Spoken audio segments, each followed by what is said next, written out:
Yes, you read that right. I am a real-life bus manager, and I'm going to be playing City Bus Manager. Terribly overwhelming. Full disclosure, my official job title definitely isn't bus manager, but I don't think anyone's is. Although safe to say that my role and sole responsibility is to manage the bus network of the wonderful city of Cardiff in Wales. I'm going to have to be as vague as I possibly can during this series for fear of doxing myself more than I already have during this very introduction, and your personal discretion will be greatly appreciated. So, the question we'll be asking is, how accurately can I recreate the infrastructure, fleet, and routes of Cardiff's largest bus company, Cardiff Bus, in a video game? Let's find out. First, a little about the game itself. The Steam page reads, build your own bus depot from scratch and create your personal bus routes in City Bus Manager. Play in your own hometown or any famous city in the world with real map data. Now this real map data is the critical feature, allowing us to literally play the game in Cardiff with a one-to-one map. So the first thing we need to do is place our depot, which just so happens to be in a delightful little place called Leckwith. Ta-da! Yes, I really want to place it here. And here we are in a very American looking Cardiff, but hey ho, nothing we can do about that. Now as big as this plot of land appears, it's nowhere near big enough for our depot. For reference, here's what the real depot looks like from above. Take a mental picture because I shan't show you again. Ready? Okay, gone forever. So the first thing we're going to need to do is expand our premises. You'll notice I'm playing in Sandbox because trying to recreate the capital city's bus depot with a fleet of over 200 will be literally impossible using the starting cash provided. Whilst we still need to expand further, this will do to make a start on our main building. Now, City Bus Manager requires you to have your customer services in a set location by the road, which isn't true to life. But we'll just have to deal with it. Off to a flying start. Something that is true to life is this toilet block. Male and female restrooms right in the corner of the depot for staff only. I'm quite familiar with the layout of the men's toilet, which is something I never thought I'd say. However, you'll be pleased to hear the women's is completely unknown to me, so I just made an educated guess. In reality, we also have shower facilities, predominantly for the engineers. However, this feature doesn't exist in the game, so we should just imagine.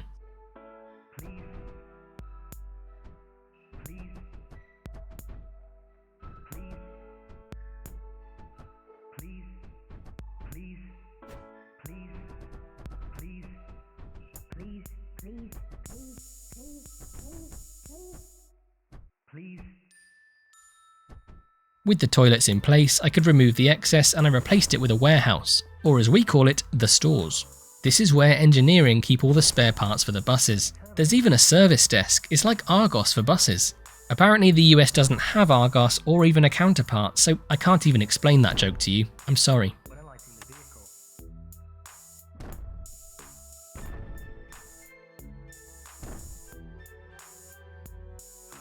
Time to start placing some roads. Cardiff Bus uses a one-way system, this area being exit only for buses.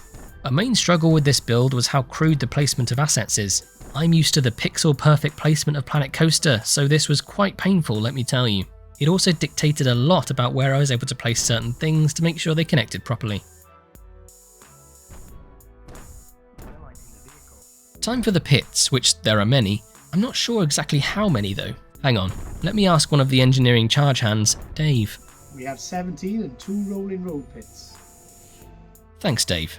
Wowee, 17 pits and 2 rolling roads. Far more than I imagine the game wants you to have, but oh well, we're going for realism here, so hold on tight.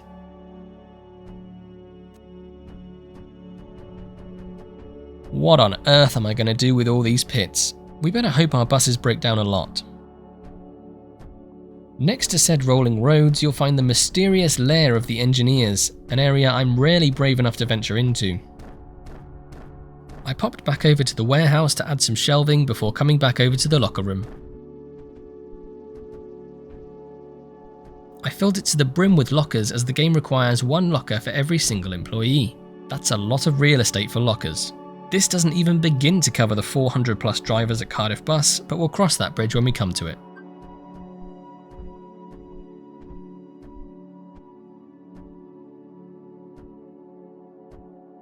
Time for what I would say is the heart of the depot, the control room and engineering office. This is where the head of engineering and charge hand is located, alongside the network controllers monitoring and managing every single bus out on the road, collectively dealing with breakdowns, defects, late running, emergencies, road closures, you name it, they handle it. These rooms span a large portion of the depot and I actually guessed the length, but upon further inspection turns out it was almost exactly accurate. I'm proud of me, it's up to you whether you're proud of me. Up one end we have a secondary engineering office and a staff room for drivers, particularly those that are spare. Bus companies will always attempt to have spare drivers left unallocated in order to cover trips where other drivers have broken down or called in sick, for example. And up the other end there's a tiny little kitchen exclusively for the aforementioned staff located here during the day. The other one is a cupboard, I think. Look, I haven't been everywhere, okay?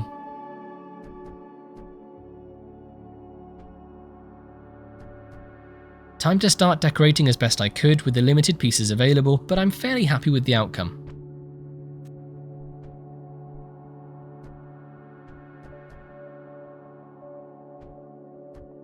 Now along this section there's a counter where drivers come in of a morning to sign on, find out what bus is allocated to them, and pick up what's called their pad, which is essentially a timetable for their specific bus. However, there is no counter, so a wall will have to do.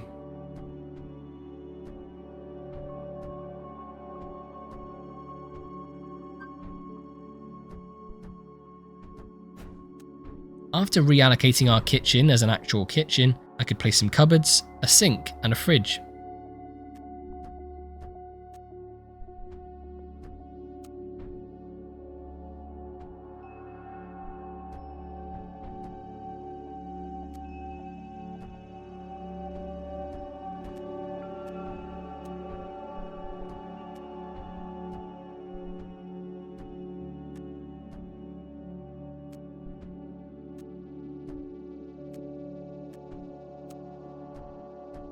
Now in reality, the entire section we're about to cover is actually interior. However, the game won't let us do that, so we'll just have to imagine.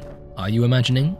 I started with 3 bus washes, which are situated alongside a 2-story building within a building, which includes toilets, showers, a canteen, and the cash office. However, the game doesn't allow for multiple floors, so this section will look entirely different. Although you would never have known otherwise, so maybe I shouldn't have said anything. Look, the main thing is that the things that are here, just slightly different, okay? Also, the game doesn't have a cash office, which is weird because every bus depot has a cash office for collecting and counting the cash from the bus vaults, so this will just be an empty room.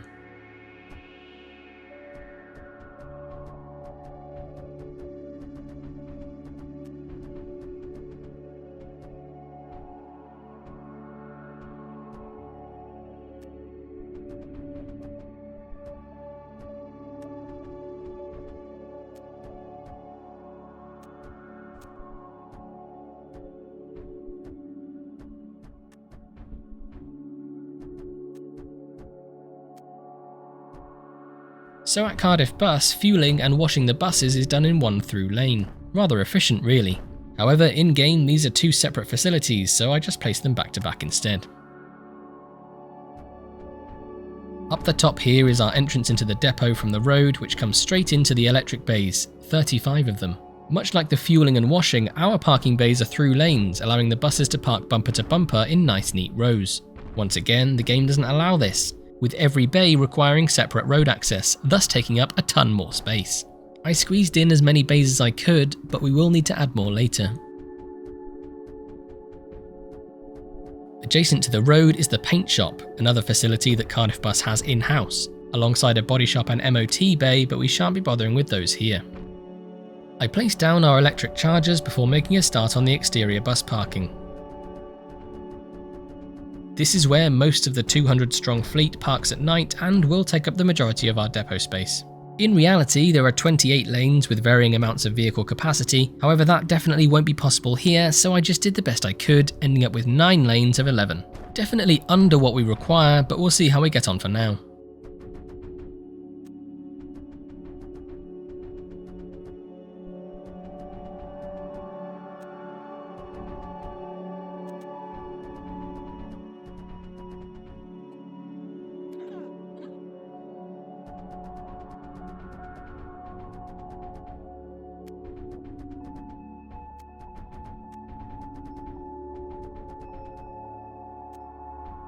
Back quote-unquote inside, we unfortunately really have to break out of reality and add 15 additional electric bays up top to meet our quota of 35. Right in the corner next to the pumps, I added 4 diesel bays to represent our deep clean area, used for, well, deep cleaning, as well as additional parking. To wrap up today's episode, I furnished our service centre, mostly to get rid of that annoying notification on the right, to be honest.